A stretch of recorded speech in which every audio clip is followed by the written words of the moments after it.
interview avec André Bellon, le président de l'association pour une constituante qui nous donne également son regard, son ressenti et son analyse par rapport à la situation actuelle. Bonjour André Bellon. Bonjour. Vous êtes président de l'association pour une constituante. Vous êtes Oui. également ancien parlementaire et ancien président de la commission des affaires étrangères. On souhaitait vivement avoir votre avis, votre réaction suite à l'attentat qui a fait 12 victimes, 12 morts hier à Charlie Hebdo.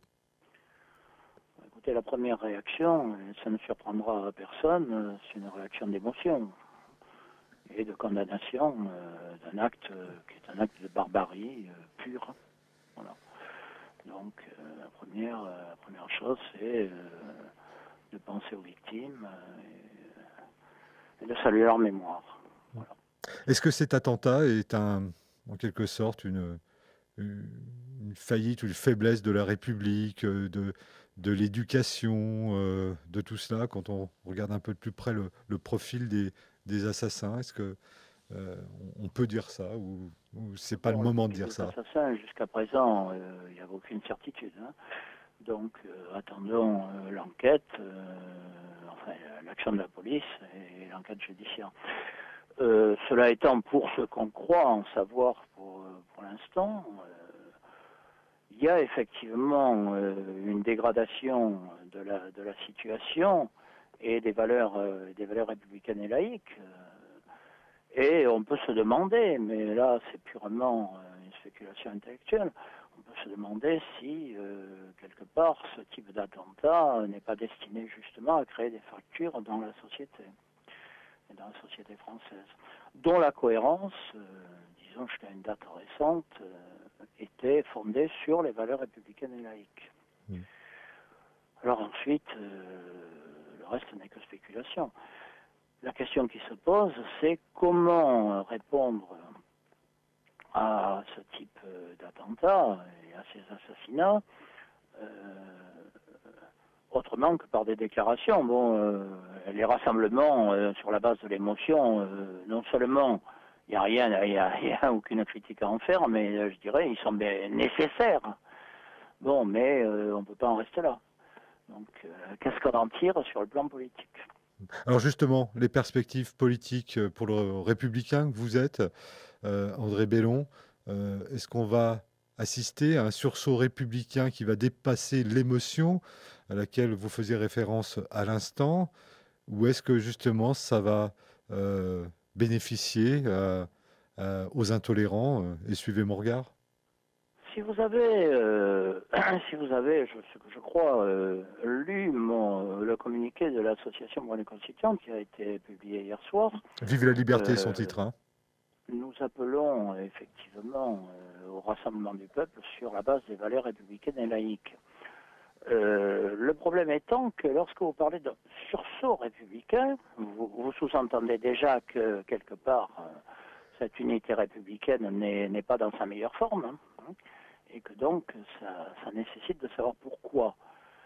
Nous disons toujours dans notre communiqué que ce rassemblement républicain ne peut pas être celui des partis politiques ou fondé sur des manœuvres institutionnelles. Il doit être celui du peuple, c'est-à-dire que nous sous-entendons que quelque part, c'est le peuple lui-même qui est dépositaire de la République, c'est son bien commun, bon, et c'est donc d'une certaine façon à lui à se le réapproprier. C'est d'ailleurs tout l'objet de l'association pour une constituante. Alors pourquoi je dis ça? Parce que y a deux aspects dans cet événement dramatique. Il y a l'aspect international, avec ses répercussions sur le sol national, et il y a l'aspect purement national. Alors sur l'aspect international, bon, on crie tout le temps qu'il faut retrouver un monde stable. Oui, certes, mais qui a créé l'instabilité? Bon, pour prendre le dernier exemple, il y a quelques années, qui a fait une intervention en Libye, dont beaucoup de bons esprits pensent que c'était une absurdité, et dont les conséquences sont aujourd'hui assez dramatiques. On ne peut pas appeler à la stabilité quand il y a un événement comme celui d'hier, et créer l'instabilité. Bon, il y a eu aussi l'intervention en Irak, bien entendu. Bon, ça c'est la première chose. La deuxième chose, on peut bien appeler au Rassemblement républicain ou parfois au Front républicain. Encore faut-il que dans le quotidien, on défende la République. Hein, c'est-à-dire qu'on défende le contrat social, qu'on écoute lorsqu'il y a des drames sociaux et qu'on défende les services publics, l'éducation en particulier. Bon, c'est tout ça. Alors, il ne s'agit pas uniquement de dire rassemblez-vous autour de mon panache blanc et tout va aller bien. Non, c'est sur quelle base, de quel principe, de quel programme, avec quel type de gouvernement. Et la constituante, puisqu'il s'agit de ça lorsque nous parlons de notre association, c'est la manière de retrouver le rassemblement du peuple autour de ses valeurs. Quelque part, il y a une situation politique et des acteurs politiques qui apparemment n'en sont plus capables et qui ont plutôt créé des fractures que des rassemblements.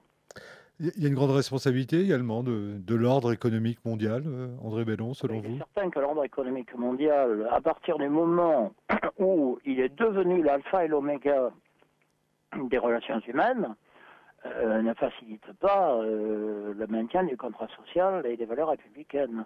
Ça, c'est certain. À partir du moment où la seule chose qui relie la société, c'est de faire du fric et le plus rapidement possible, le plus important possible, sans se poser d'autres questions sur ce que subissent les autres, ça crée pas une relation humaine très saine, oui, ça c'est certain. Je vais poursuivre un peu la question que je commençais à vous poser tout à l'heure. À qui, politiquement, vont profiter ces crimes? Je pense que, oui, ça c'est la question classique de tous Désolé, les acteurs. J'en sais rien. Je n'en sais rien. Et j'aurais une tendance à dire, j'espère justement qu'on ne le sait pas, parce que sinon, on a déjà la réponse à ce qui va se passer. Je dis simplement, il appartient peut-être à nous d'avoir des réactions saines pour que ça profite, enfin, si j'ose dire, parce que le mot profit dans le cas précis pas très adapté, mais pour que ça aboutisse justement au rétablissement des valeurs républicaines et laïques. Le fait, André Bellon. Ça dépend de chacun et chacune d'entre nous.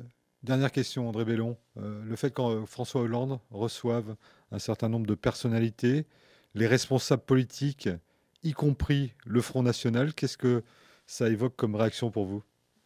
Bon, écoutez, première chose, s'il est dans sa logique, je veux rassembler la classe politique en fait. Hein. Bon, parce que quand il dit on va faire le rassemblement, je vois pas de quoi d'autre dans la situation où il est. Le rassemblement du peuple, ça demanderait une constituante, un référendum, je ne sais trop quoi, mais en tout cas, certainement pas uniquement rencontrer les chefs de parti. À partir du moment où il rencontre les chefs de parti, je vois mal comment un parti qui a l'influence de celui de Marine Le Pen pourrait être oublié. Enfin, personne, ça passerait pas. Bon. Alors ensuite, ça ne change rien aux appréciations qu'on peut porter sur ce qu'est le Front National. Ça, c'est une autre affaire. Mais s'il veut voir tous les chefs de parti, il voit tous les chefs de parti. Et puis voilà, c'est comme ça. Alors, André Bellon, vous serez dans la rue samedi pour cette grande manifestation à Paris et dans les principales villes de France. Il y aura un rassemblement également. Vous serez dans la rue, j'imagine? Je pense, oui, bien entendu. Oui. Mais encore une fois, il faut à la fois marquer un refus net, dans le même temps, il faut bien voir que ce refus net n'a de sens que s'il s'inscrit dans une perspective telle que celle que j'ai énoncée tantôt. Merci, André Bellon. Je vous en prie. Président de l'association pour une constituante, ancien parlementaire et ancien président de la Commission des Affaires étrangères de l'Assemblée nationale. Merci beaucoup.